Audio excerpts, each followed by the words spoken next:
শেষে ঠাকুর, মা এবং স্বামীজির রাতুল চরণে প্রণাম জানিয়ে বলি, ঠাকুর যেমন তার পার্শ্বদের, বিশেষ করে সর্বত্যাগী যে পার্শ্বদরা এসে এসে জুটল দক্ষিণেশ্বরে, তখন ঠাকুর কারুর জিভে একটা নাম লিখে দিয়েছেন, জপ কর, কারোর হাতে, কারুর মাথায়, কারুর তালুতে, এইভাবে দিয়ে তারা এক একজন সিদ্ধ।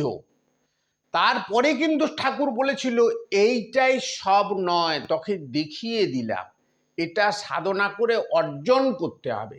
তাই প্রত্যেকটি সর্বত্যাগী তারা সব পেয়ে গেছিল, কিন্তু সেটাকে এক্সপিরিয়েন্সড হতে হয়েছে, নিজেদিকে অভিজ্ঞতা অর্জন করতে হয়েছে তপস্যার মাধ্যমে। তারপরে তার সেই পার্শ্বদরা কিন্তু একজন একবারে বিশারদ হয়ে গেছিলেন, কারুকেই জানতে দেননি। একদিন এক ঘটনা, সামান্য একটা ঘটনায় এটা পরিষ্কার হয়ে যাবে যে তারা কত বিশারদ ছিল।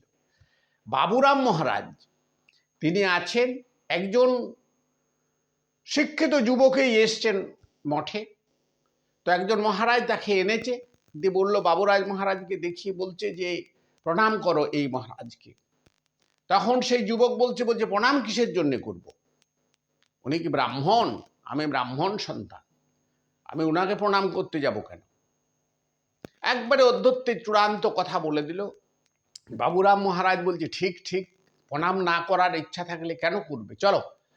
মন্দিরে তখন ঠাকুরের প্রার্থনা হচ্ছে, প্রার্থনা সঙ্গীত সেখানে সব বসার পরে সব গান টান আরম্ভ হচ্ছে। সে গান আরম্ভ হতে হতে বাবুরাম মহারাজ তাকে খুব স্নেহ করে, খুব আদর করে মাথায় চুম্বন খেয়ে দিয়ে তার মাথায় একটা নাম লিখে দিলেন। এই নাম লিখে দেওয়া ওরে সে মিনিট 5-এর মধ্যে একবারে বিহল হয়ে উঠল, শুধু কান্না কান্না কান্না, কান্নায় ভেঙে পড়লেন সেই যুবক। তারপর মহারাজের চরণ জড়িয়ে ধরে বলছে, আমি মহা ভুল করেছি। এই যে আনন্দ সে পেয়ে গেছে, সেটা কি দেখলো সেটা সেই জানে, সেই শিক্ষিত যুবকই জানে। কিন্তু বাবুরাম মহারাজ বলছে, আর কোনো চিন্তা নাই, এবার তুমি চেষ্টা করো।